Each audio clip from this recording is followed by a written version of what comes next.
BFM Business et 01 TV présentent De quoi je me mêle ? François Sorel. Le retour de quoi je me mêle. Merci d'être là. C'est les dernières minutes concernant De quoi je me mêle pour cette année 2021 que nous allons refermer maintenant et jeter un œil un petit peu sur les grandes tendances tech de ces 12 derniers mois avec toujours Anthony Morel qui est là, journaliste à BFM Business que vous pouvez retrouver aussi sur RMC dans l'émission d'Estelle Denis, et puis bien évidemment, Raphaël Grabli, journaliste à BFM Business et BFM Tech et BFM TV. On repart donc avec quelques tendances, évidemment. Alors, en 25 minutes, ça va être compliqué de brosser un petit peu toutes les tendances de cette année, mais il y en a quand même quelques-unes qui sont importantes. On va commencer par le métavers. C'est vrai que tout le monde en parle depuis quelques semaines, quelques mois. Le coup d'envoi, ça a été bien évidemment la conférence de presse de Mark Zuckerberg avec cette vidéo un peu surréaliste, quand même. Ouais. On le voyait évoluer dans un monde totalement virtuel, etc., etc. Et puis d'un coup, Anthony, Raphaël, tout le monde s'est excité là-dessus. Ah, je pense on est passé à une vitesse supérieure. Je pense que c'est le mot de l'année dans la tech, métavers. C'est clair. Si en 2020 t'es pas dans le métavers, t'as raté ta vie. Ah non, mais c'est clair. Et en 2022, alors là, je sais même pas trop comment ça va se passer. Non, mais c'est intéressant cette promesse en fait de Facebook qui a un peu excité tout le monde sur un principe qui existe depuis longtemps. Cette idée d'un monde virtuel où on pourrait vivre une deuxième vie parallèle. C'était le principe de Second Life finalement qui est remis au goût du jour. C'est la promesse qui est intéressante. Maintenant, il va falloir voir comment Facebook et les autres délivrent. C'est-à-dire que nous dire qu'effectivement, on pourra coiffer un casque de réalité virtuelle ou des lunettes de réalité augmentée et se retrouver projeté dans un monde qui serait presque mieux que notre monde réel, finalement, parce que c'est ça la promesse. Bon, ça fait rêver, ou pas d'ailleurs, ou ça fait cauchemarder, c'est Ready Player One, en tout cas, ça interpelle. Après, pour l'instant, ce qu'ils nous en ont montré, c'est pas non plus complètement incroyable. Tu vois, c'est les Sims, les Sims, quoi. C'est les Sims, voilà, c'est ça, exactement. C'est les Sims avec un casque de VR. Ah ouais. Bon, c'est pas non plus complètement fou, mais je pense que beaucoup parient sur la promesse qu'a fait Facebook et le fait que dans quelques années, avec la miniaturisation des équipements, avec l'amélioration des capacités en termes de puissance de ces casques de VR et de ces lunettes de réalité augmentée, Facebook a aussi montré un gant un gant haptique qui permettrait de toucher des objets virtuels dans le métaverse. Si tout ça réellement, si toutes ces briques technologiques se mettent en place, alors là, on aura probablement un truc extraordinaire. Et on voit bien que là, toutes les marques, y compris les marques, plus les marques d'ailleurs que les particuliers pour l'instant, sont en train de se positionner. Les marques de luxe, là cette semaine on a eu Nike, je ne sais pas si vous avez vu ça, qui a racheté une marque de chaussures. Alors, c'est pas très étonnant de la part de Nike, sauf que c'est des chaussures virtuelles, des chaussures pour le métavers sous forme de NFT. Alors c'est une marque qui s'appelle Artifact et donc ils produisent, en fait ils conçoivent des sneakers, des baskets en pixels qu'on achète sous forme de NFT, donc ça en fait des objets de collection ou des objets de spéculation évidemment. Et donc à quoi ça sert des chaussures virtuelles? On va pouvoir soit les pointer avec son smartphone en mode réalité augmentée et tu les vois s'afficher sur ton pied, bon génial, ou alors tu vas pouvoir en équiper ton avatar numérique dans le métaverse pour pouvoir évoluer avec ces baskets qui se vendent et se revendent des fortunes. Il y a une édition limitée qui s'est vendue il y a quelques mois, 600 paires qui sont parties pour $3 millions. Donc ça fait $5 000 la paire. Alors tu avais la vraie paire couplée avec le NFT de la ça paire c'est virtuelle. Cool. Ça c'est sympa. Parce que quand même, on a la paire virtuelle gratuite. Tu peux quand même les porter dans la rue, ce qui est pas mal. Enfin, c'est pour dire, tu vois. Et Nike c'est un exemple, mais il y en a d'autres. Adidas s'est positionné aussi, Balenciaga. Toutes les marques de luxe là sont vraiment à fond en train d'essayer de faire leur place dans ce métaverse qui est en train de se mettre en place tranquillement. Alors bien sûr, Raphaël, on a testé, ça fait des années qu'on teste des expériences de VR plus ou moins réussies d'ailleurs. Il y a des choses qui sont bluffantes. En jeu vidéo, il y a des trucs très sympas. Il y a des trucs vraiment très sympas. Moi, je vous invite, puisqu'on est à l'approche des fêtes de fin d'année, si vous ne savez pas trop en quoi encore vous offrir, sincèrement, testez le masque Oculus Quest 2, qui est franchement un excellent rapport qualité-prix. Il est dans les 300 €, c'est pas donné. Mais vraiment, on a, avec ce type de casque, une expérience de VR qui, moi, me fascine toujours. Je joue de moins en moins parce que j'ai de moins en moins le temps. Et bien, en fait, je me rends compte que la VR, en fait, arrive à me capter. J'arrive à prendre du temps pour la VR parce qu'il y a des jeux qui sont trop cool. Ce week-end, j'ai joué 2 heures au ping-pong. Non, mais et pour vous dire, il y a des tables à côté de chez moi, sinon dehors, en vrai. C'est dingue. Non, mais après, tu sais, bien sûr, évidemment, le ping-pong, c'est trop cool, et moi j'adore ça. Mais là, se retrouver avec une expérience de VR en ping-pong et des sensations, mais c'est ça qui est fou, c'est que tu arrives à avoir des sensations qui sont similaires au vrai jeu de ping-pong. Comment dirais-je, la gravité de la balle, le toucher, etc. Tu arrives à faire des trucs aujourd'hui qui sont hallucinants et tu oublies au bout d'un certain temps que tu es dans un autre monde. Et je me dis que, voilà, c'est des petites expériences comme ça qui vont peut-être nous emmener vers quelque chose de plus global. Ouais, absolument. Même si je te rejoins, techniquement, on est encore à des années-lumière, etc. C'est plutôt des Sims, tu as raison, avec des avatars. Après, comment dire, le métaverse n'a pas à être photoréaliste. Non, c'est non, pas en plus, l'ambition le principe- d'ailleurs du non, métaverse. Non, c'est peut-être même plus dangereux si c'est réaliste. C'est parce ça, qu'on se c'est dira- d'avoir vraiment de décorréler Ouais. totalement. Mais après, comme tu dis, moi, la réalité virtuelle pour le jeu vidéo, ça me plaît beaucoup. Il y a d'autres domaines où c'est très sympa.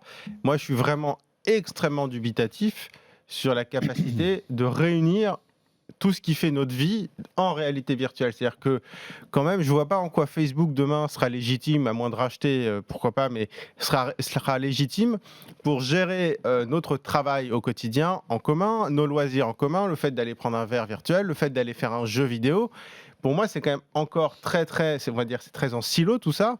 Et je suis assez dubitatif sur la capacité même de Facebook à regrouper tout ça dans une expérience unique et ensuite quand même à aller équiper tout le monde en casque de réalité virtuelle. Ou alors je peux en faire un système interopérable avec où chacun pourrait ajouter finalement sa Oui. brique, D'ailleurs, où c'est t'as un peu des- ce qu'ils promettent, Oui, bah oui. mais bon, les promesses de Facebook. C'est ça, c'est qu'on connaît Facebook, on a du mal à les imaginer en mode open Ouais, moi, source. j'ai- Et quand on voit les écosystèmes comme As You Are, aujourd'hui en smartphone, on se dit que... Mais bien sûr. C'est ça. Donc moi, j'ai vraiment du mal à concevoir le fait, d'une part, d'y arriver techniquement, c'est-à-dire de faire une offre, mais une offre sérieuse, c'est-à-dire un environnement de travail qui puisse rivaliser avec les autres environnements de travail virtuels, avec des jeux vidéo qui puissent rivaliser aux jeux vidéo ou même de PlayStation, etc., ou de Xbox. Ça, on va y arriver. Ça, c'est une question de temps. Non, mais On y arrivera. les experts dans les domaines, les boîtes de jeux vidéo vont y arriver. Facebook peut arriver dans certains domaines.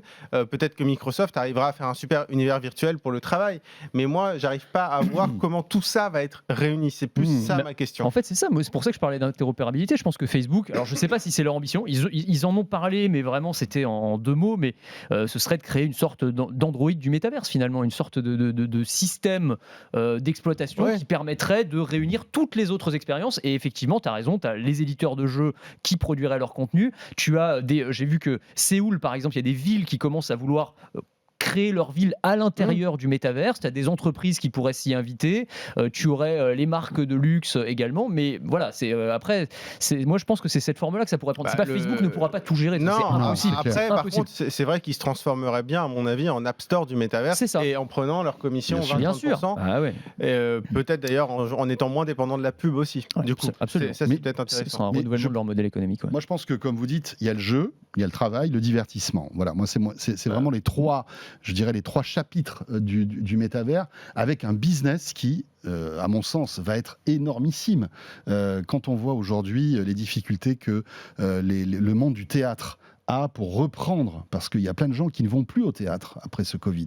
On peut imaginer demain des théâtres virtuels, se retrouver dans des pièces, etc., dans des concerts, avec une excellente expérience, par exemple, sonore et visuelle, qui te permettrait de faire la blague, en quelque sorte, tu vois. Les stades aussi, ouais. Et le travail. Avec mon camarade Jérôme, on s'est amusé à faire une réunion dans Facebook Workrooms.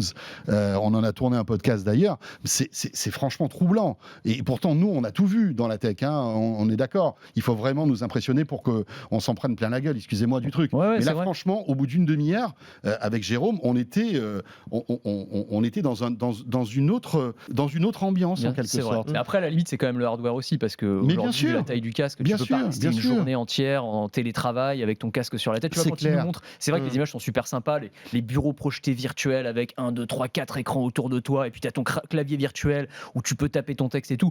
Ok, mais sauf que personne va faire ça pendant 3 heures, 4 heures, 5 heures dans la journée. C'est impossible. Il y a l'existence technique d'une expérience qui est convaincante, ça c'est clair. Après, il y a le fait de la réunir, de la démocratiser et de donner aussi effectivement envie aux gens de l'utiliser au quotidien. Parce que c'est vrai que là, on s'est quand même tapé des confinements, des couvre-feux. Est-ce qu'on a envie d'aller au théâtre en restant chez soi? C'est aussi la question. Après, les deux sont compatibles. Après, il y a aussi. peut-être des gens qui préfèrent faire ça que de ne pas avoir une expérience non, mais c'est théâtrale. ça. Après, il y a ou un concert. Tu as un concert d'un artiste que t'adores qui est complet. Si tu peux l'avoir chez toi, pourquoi Tu pas? vois, avec un super son. Ah oui, non, tu vois, une super image. Clairement, c'est parfaitement, ça peut faire, cohabiter. tu vois, et après, moi, la dernière question que je me pose, c'est tu parlais du NFT. Moi, je me demande si le NFT est vraiment corrélé au métavers. Je pense que c'est. Alors, clairement, ça peut parfaitement s'imbriquer, mais il n'empêche que j'ai l'impression que c'est le un marché truc qui du peut NFT, vivre sa vie tout seul. je pense que ça peut vivre sa vie tout seul. Ah oui, bien sûr. Et après, sur le rachat des boîtes NFT par Nike, notamment, je pense que Nike n'a pas besoin de racheter une boîte NFT pour faire des chaussures virtuelles. Je pense que c'est plus une façon d'envoyer un message aux investisseurs en disant on y va. Vous pouvez faire grimper la valeur de Nike parce qu'on est un peu là-dedans aussi. Ouais, bien sûr, il y a ce côté-là. Ouais, c'est plus du marketing pour les investisseurs, à mon avis, qu'autre chose. Ouais, mais il y a un autre exemple, c'est aussi l'immobilier virtuel. Là. Vous avez vu qui a explosé aussi ces derniers mois. C'est fou, des terrains virtuels dans Decentraland ou dans Sandbox, donc qui sont des métaverses. Tout à fait. Et qui se vendent pour des millions d'euros. Avec la question aussi que ces univers-là, c'est un peu le Far West aussi, c'est-à-dire qu'on sait ce que c'est aujourd'hui, on ne sait pas dans 2 ans, ça se trouve Decentraland, Sandbox, ça n'existera plus. Il y a des gens qui ont dépensé beaucoup d'argent dans Second Life. Hein. Oui, exactement. En Linden Dollar. En Linden Dollar. Il y a eu beaucoup de gens qui ont dépensé de l'argent et des gens qui ont gagné aussi. Je me souviens, il y avait des vendeurs de vêtements virtuels. Enfin, mais je sais pas ce que vous en pensez. Millionnaire virtuelle, c'était dans Second Life, c'est une jeune allemande, j'ai plus son nom en tête, et elle avait monté justement son agence immobilière. Donc finalement, on retombe quand même sur des choses qu'on a plus ou moins déjà vues. Après, peut-être que ça marchera, mais après, c'est vrai que le risque, ça me fait un peu penser, je sais pas si vous êtes d'accord avec moi, mais un peu aux crypto-monnaies. C'est-à-dire que on parie aussi sur un avenir. Bien sûr, avec ces trucs-là. On peut perdre de l'argent, on peut en gagner énormément. Hein, et je pense que là-dessus aussi, c'est ça. C'est évidemment ça. Tu mises de l'argent sur un truc, et puis c'est du poker, quoi. Ouais. Si ça explose, et puis le problème, c'est que sur ces petits univers-là qui sont créés par quelques personnes, on peut quand même manipuler les prix de façon totalement artificielle. Oui, bien sûr. De la même façon que sur une petite crypto, et on peut faire croire que c'est une crypto qui a pris 1000%, les gens vont en acheter, et puis bam, on liquide tout et c'est fini. Ouais. Donc voilà. C'est pour ça que je dis que c'est le Far West. T'as le côté complètement dérégulé, etc. Donc c'est très excitant. Il y a beaucoup de promesses de gains, mais il y a aussi des risques. J'investirais pas mon argent en tout cas. Ça dépend. Non, mais après, voilà, on est joueur ou pas. C'est clair. J'aimerais qu'on évoque aussi ce qui se passe. Il y a 2 sujets intéressants qui, à mon avis, aussi marquent l'année 2021. C'est le procès Epic Apple, qui est quand même aussi assez révélateur de la mainmise aujourd'hui qu'ont les géants de la tech sur notre quotidien, mais aussi sur les développeurs et sur toutes ces boîtes tierces. Et puis il y a la Chine aussi, qui est un sujet très intéressant. Et là, ça a été vraiment incroyable. Ah bah là, le coup de Anthony, serrage de vis. l'étau se resserre en fait sur les libertés chinoises, alors qu'ils étaient déjà, on va dire, sans mise à mal, et c'est presque un euphémisme que de le dire, mais là ça devient quand même assez compliqué. Sur les groupes technologiques chinois, en fait. Bien sûr, les groupes technologiques chinois, et puis aussi sur la liberté des individus. Alors oui, l'exemple frappant, moi, cette année, en termes de liberté, c'était, tu sais, les joueurs, les fans de jeux vidéo, les mineurs, qui ont été limités à 3 heures de jeu par semaine maximum. Ouais. 1 heure le vendredi, 1 heure le samedi, 1 heure le dimanche. Un peu plus pendant les vacances, je crois, mais enfin, ça reste quand même très limité. Non, mais c'est-à-dire que là, tout est... Avec un système de surveillance, et de reconnaissance faciale. Et de reconnaissance faciale. Voilà, on y est. Oui. Attendez. Bien sûr. Non, mais ça va très très loin, évidemment. Et c'est ce côté aussi, la mise au... Mais avec les arguments en plus, qu'on a l'impression d'avoir entendu dans les années 90 chez nous, c'est-à-dire le jeu vidéo, c'est l'opium du peuple, ça va rendre... Il y avait même des questions comme quoi c'était un danger pour la sécurité nationale, le jeu Honor of Kings, parce que les soldats, ils jouent quand ils sont à la caserne. Oui. Et que si des enfants tuent des personnages virtuels, après ils tueront des gens dans la vraie vie. Ça, exactement. Donc il y a vraiment tout cet argumentaire qu'on avait presque oublié, même dans les médias mainstream, où ça a été quand même longtemps, longtemps repris, quoi. Mais c'était souvent des gens qui parlaient de ça, mais qui n'y comprenaient pas grand-chose. Absolument. Mais là, tu te dis, on est quand même à une époque un peu plus avancée de ce côté-là. Et puis, plus généralement, tu as vraiment une mainmise du gouvernement chinois sur la tech, en mode, c'est nous les patrons. C'est-à-dire que c'est intéressant de voir comment on gère les GAFA et les BATX. Donc, les BATX, c'est les puissances chinoises de la tech.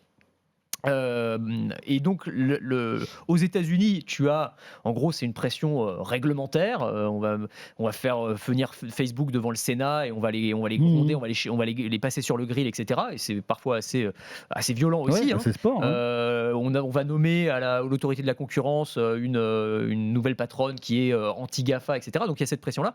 En Chine, c'est beaucoup plus simple. Ouais. C'est on vous fait disparaître plus ou moins. T'as Jack Ma, par exemple, le patron d'Alibaba, qui pendant plusieurs semaines a disparu de la circulation. À un moment, il était là, il a dit il faut qu'on réforme la finance en Chine. Nous d'ailleurs, avec Ant Financial, donc ils ont une fintech très très puissante, etc. On va tout réformer. Le lendemain, il avait disparu, le gars.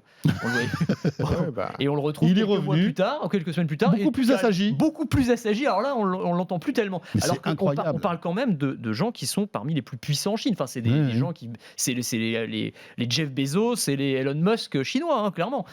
Mais le gouvernement chinois, c'est nous les patrons. De la même manière, Tencent, Alibaba ont été mis au pas, vraiment.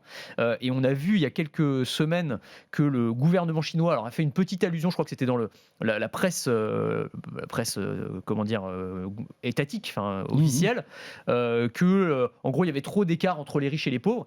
Et on a tous les grands groupes technologiques qui se sont mis à donner des milliards au gouvernement, mais de même quoi. C'est la théorie du ruissellement forcé quoi. C'est pas on va vous mettre des impôts. C'est genre ils se sont mis à donner, je sais plus, c'est Tencent qui a donné 15 milliards de dollars en disant mais oui, c'est vrai, on va réduire les inégalités. Donc il y a vraiment ce truc, cette crainte totale de l'État qui peut make or break, comme disent les Américains, une entreprise en une phrase. Tencent, on l'a vu aussi. Mais les valorisations boursières de toutes ces boîtes-là se sont effondrées. Absolument. C'est incroyable. De toute façon, elles n'ont pas le choix.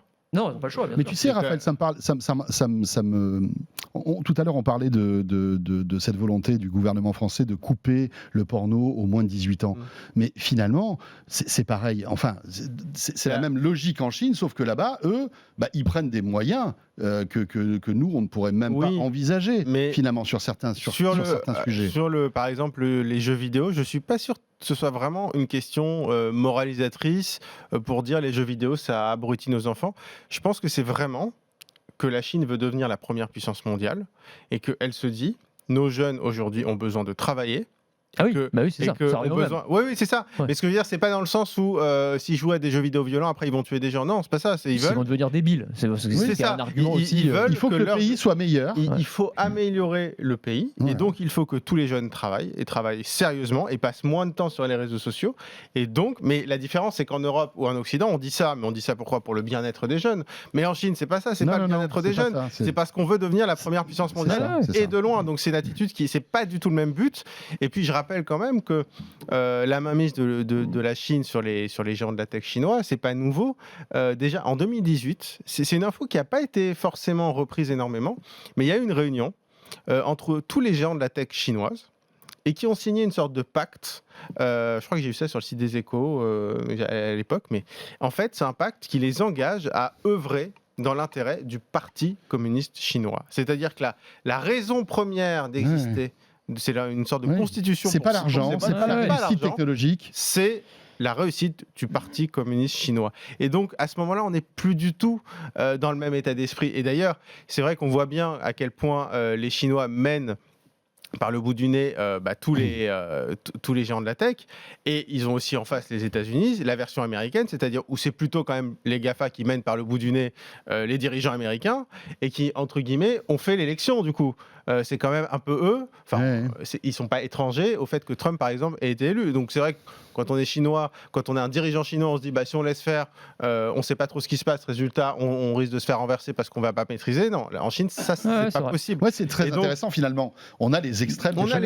D'un côté, on a les BATX, les gens de la tech, qui de toute façon ne peuvent pas bouger le moindre petit doigt, et de l'autre, les États-Unis. Enfin, ils ont essayé de bouger quelques doigts, mais ils se sont fait bien taper. Non, mais sur la monnaie, en Chine, faut pas rigoler avec la monnaie. C'est pas possible de faire ça.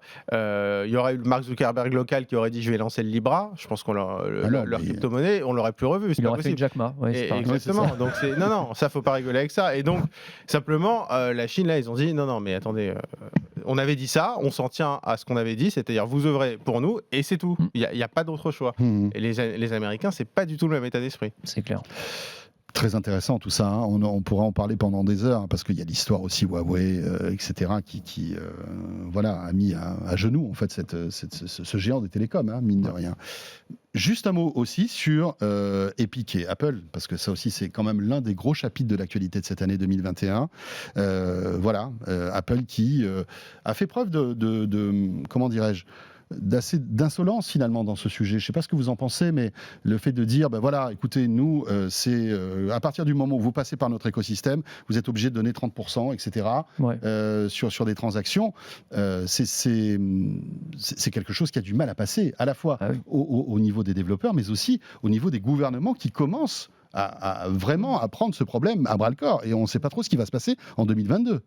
Ah non, c'est vraiment pour moi l'une des grosses questions, mais qui ne concerne pas qu'Apple. Alors c'est vrai que ça s'est centralisé sur Apple, même si initialement Epic a quand même aussi attaqué Google. Enfin, l'idée c'était pas que Apple, mais c'est vrai que la question, mais c'est une question qui est pour moi très difficile à trancher, c'est-à-dire qu'en gros, c'est quoi la juste rémunération ? Quelle est la valeur du service qu'apporte Apple aux géants de la tech, enfin aux géants des applis, aux développeurs. La réponse, c'est pas grand-chose quand le développeur est suffisamment gros. La preuve, c'est que Netflix et Spotify, on peut pas s'inscrire sur Apple et que a priori, ça leur pose pas trop de problème. Et beaucoup quand on est un petit développeur. Et Epic, Epic, ça fait quand même partie des gros développeurs, mais a voulu quand même tenter de voir ce qui se passait. Et c'est vrai que moi, je trouve que ce procès, il est absolument passionnant. Déjà parce qu'on a appris plein de choses quand même. On a vu plein de documents. Oui, c'était passionnant. Vraiment hyper intéressant. Et ça permet effectivement d'essayer peut-être de réguler un peu mieux cette industrie. Mais c'est vrai que définir la juste rémunération, parce que à l'inverse, on pourrait pas se dire Apple ou Google devraient prendre 0%. Bah non, ils fournissent quand même un système d'exploitation. Ils apportent en fait des clients, quoi. Et donc c'est vrai que ça se valorise. Et la question, c'est quelle est la juste rémunération ? Voilà, la juste rémunération. Est-ce que ces fameux 30%, ce n'est pas trop ? À qui il faut l'appliquer ? Et d'ailleurs, ça n'a pas été inutile, parce que derrière, on a vu qu'Apple et Google ont quand même pas mal réduit leur rémunération sur pas mal de services. Apple, ils sont passés à 15% sur une bonne partie quand même des développeurs, pareil pour Google. Donc ça évolue. Après, moi, ce qui m'a un peu irrité, c'est le fait d'Epic de se placer en David contre Goliath. Ouais, je suis d'accord. Faut pas exagérer. Voilà. Là, il y a eu de la manipulation, mais après, ils ont le mérite d'avoir secoué le cocotier. Non, mais c'est ça, ils ont bien joué leur truc. Ils ont bien joué leur pas tout seul. Il y a plein d'autres groupes en fait qui n'en pensent pas moins. Et qui n'osaient pas. Oui, qui n'osaient pas. Parce qu'il y a aussi cette omerta sur ce sujet. C'est uniquement le rapport de force. Qu'est-ce que ça me coûte de prendre le risque de ne plus être chez Apple ? Epic, finalement, ça leur a fait baisser un petit peu le nombre de joueurs sur Fortnite. Enfin, ça, a priori, ils s'en sortent. Ouais. Et Netflix, et en termes d'image, ils en sortent grandis parce qu'il y a le côté chevalier blanc qui vient. Puis attendez, moi je serais bien curieux de savoir des petits développeurs. Combien de possesseurs d'iPhone qui n'ont plus pu jouer à Fortnite sont passés sur Android parce qu'ils se sont dit, écoutez, moi j'ai toujours envie de jouer sur mon mobile à Fortnite, c'est plus sur iPhone, je vais prendre un Samsung ou je sais pas quoi. Je sais pas s'il y en a beaucoup parce que ça reste quand même cross-platform, donc c'est vrai qu'on peut récupérer, mais c'est vrai que si tu joues sur ton mobile, c'est vrai, si tu vois, dans le métro, dans le truc et tout. C'est vrai. Si t'as un iPhone, un iPad et un Mac, t'es mal. Ouais, là t'es mal. Si tu peux jouer sur Play ou sur Xbox ou dans la console. Dans le cloud. Éventuellement. C'est vrai que Fortnite c'est partout en même temps. Bon voilà, et tous ces sujets, que ce soit le métavers, la Chine ou même ce procès Apple Epic, tout ça, ça va évoluer en 2022. Ça sera peut-être le mot de la fin. On va vivre sans doute une année 2022 encore une fois. Passionnante on va dans pas le monde de la tech. Niveau tech, c'est vrai. Non, il y a tellement de sujets. Pareil sur les cryptos. Enfin, il y avait plein d'autres sujets qu'on pourrait aborder. Quand on parle bien sûr. Facebook aussi. L'année de Facebook, l'année de malade. Facebook, et puis l'année Facebook en France 2022, l'élection présidentielle, les fake news. Je pense que ça va être un. On y reviendra. J'ai voulu occulter Facebook parce que c'est vrai qu'on en parle beaucoup. On aurait pu faire un module entier sur Facebook. C'est clair. Voilà, d'où notre enthousiasme, sincèrement, à vous retrouver toutes les semaines parce que c'est vrai que l'actualité tech est passionnante. Et merci à tous les deux. Merci Anthony. Merci Raphaël. Merci. Bonne fête à tous les deux. Profitez bien. Aussi. Voilà, j'espère que vous serez couverts de cadeaux. Ou aussi bien Anthony, Raphaël que vous, qui nous regardez ou qui nous écoutez. Et on se retrouvera, je vous le rappelle, donc tout début d'année 2022. Et si tout va bien, on sera au CES de Las Vegas. Le retour de ce grand salon dédié à la tech que tu connais, Raphaël, puisque tu y étais, Anthony aussi. Voilà, et on vous fera vivre tout cela à la fois sur 01 TV, mais aussi sur BFM Business dans Tech & Co. Portez-vous bien, encore une fois, passez de très bonnes fêtes. Et à très vite. De quoi je me mêle sur BFM Business et 01 TV.